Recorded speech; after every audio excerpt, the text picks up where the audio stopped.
memang gitu cara kerja LC. Teman-teman dia ya klien, pelanggan, atau tamunya lah, siapa lagi. Dia nggak ada waktu untuk hal lain selain dia fokus dengan pekerjaannya, Kak. Mau ngapain lagi, orang dia udah capek sama kerjaan. Nggak ada lagi yang bikin LC itu bahagia selain pas saat dia handle, kelar itu udah dia tidur, makan, udah. Karena apa? Hidupnya tuh sudah yang penting bisa makan, tidur nyenyak, kerjaan lancar, udah beres. Dia bisa handle semua dengan baik, udah bahagia, badannya sehat, udah senang. Makanya kenapa LC itu jarang mau nongkrong-nongkrong kebanyakan, kecuali memang dia LC club. Kan LC ada 3. LC terapis massas, LC spa, atau LC karaoke, atau LC club. Nah, kalau LC club kan bisa nongkrong dia di klub-klub. Banyak kan LC di klub. Karena memang dia di situ cara strateginya, pemasarannya. Kalau Kis kan bukan LC club. Aku aja jarang ke klub, walaupun pernah ya. Iya. Kis LC-nya ya nemenin orang jalan gitu, LC-nya. Kan beda-beda.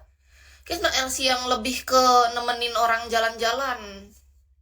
Nemenin orang makan, atau kadang nemenin dia di rumahnya, di penginapan, di hotel gitu. Karena Kis lebih LC ke staycation. Kan beda-beda. Aku lebih ke yang di staycation. Atau lebih paling banyak yang justru padahal massage ini baru berjalan 3 tahun loh, Kak. Kisnya, Kak. Baru 3 tahun massage, tapi dia ngalah-ngalahin LC yang nemenin jalan. Jasa massage-nya. Mungkin gara-gara aku nggak promo kali ya. Orang nggak tahu. Kayaknya sih. Kan sesuatu itu yang tahu cuman orang-orang dari mulut ke mulut kan. Kalau kita nggak promo, orang nggak tahu kan? Iya dong. Mana ada orang yang tahu kalau kita LC, kalau kita nggak kasih tahu. Orang taunya ya kita jalan aja sama pacar kita kali dikira orang. Sama teman kita kali dikira orang, ya kan? Makanya dari situ menurutku pantas aja jasa LC-nya nggak terlalu familiar didengar orang. Karena orang taunya aku cuma sebagai tukang pijat atau massage terapis doang. Kalau massage terapisnya kan Kis promoin terus tiap hari selama 3 tahun ini. Ya wajar orang tahu aku sebagai massage terapis atau tukang pijat. Tapi orang nggak tahu kalau aku juga sebagai LC, gara-gara LC-nya kan jarang dikasih tahu.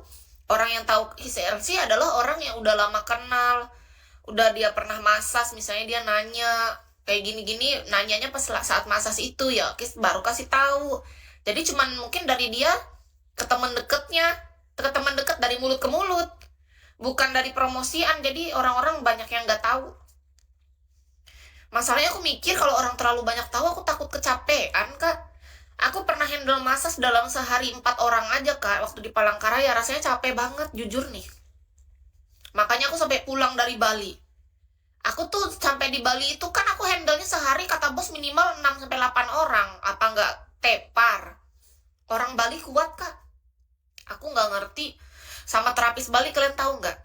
Mereka tuh handle 8, 10, sampai 12 orang dalam satu hari. Mereka kuat. Sedangkan Kis, aku minta waktu itu negosiasi kan, boleh nggak bos sehari ya 3-5 maksimal. Loh, kok kamu ngatur malah digituin? Orang lagi nego malah dibilang ngatur. Kita ini perusahaan besar, kata dia harus ada target. Nggak bisa kamu mikir cuma target dirimu sendiri ya. Kamunya cukup ya kita. Kan kita ini biaya operasional apa semua kan dari hasil itu tamu yang datang, kata dia. Terus kalau kamu batas-batasin gitu mau kayak gimana? Temen yang lain loh handle minimal sehari 8. Katanya gitu. Kerjanya ngapain tuh? Nyangkul, nanam pohon singkong, pohon toge. Pakai banget dijelasin yang namanya kita kerjanya massage terapis ya jadi apa? Tukang pijat lah.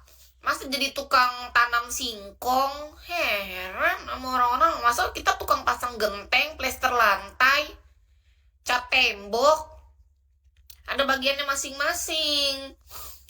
Jadi menurut Kis pribadi, aku jujur aja, aku waktu itu makanya aku bilang sama bos, aku nggak tahan. Aku bilang, aku balik aja deh ke Palangkaraya. Kayak gini mah overload aku nge-handle banyak orang. Nggak mampu aku. Kadang-kadang kalau kita kerja ikut orang tuh gitu, Kak. Sepi, sedih, keramaian gak enak, serba salah. Apa suka duka selama jadi LC, Kis? Selama 7 tahun ini ya. Sejak tahun 2019 November, lebih tepatnya. Itu awal mula melangkahkan kaki menjadi seorang LC.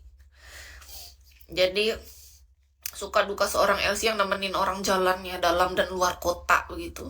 Menurut Kis ya, kita harus jadi orang yang kuat. Jaga kesehatan. Itu harus.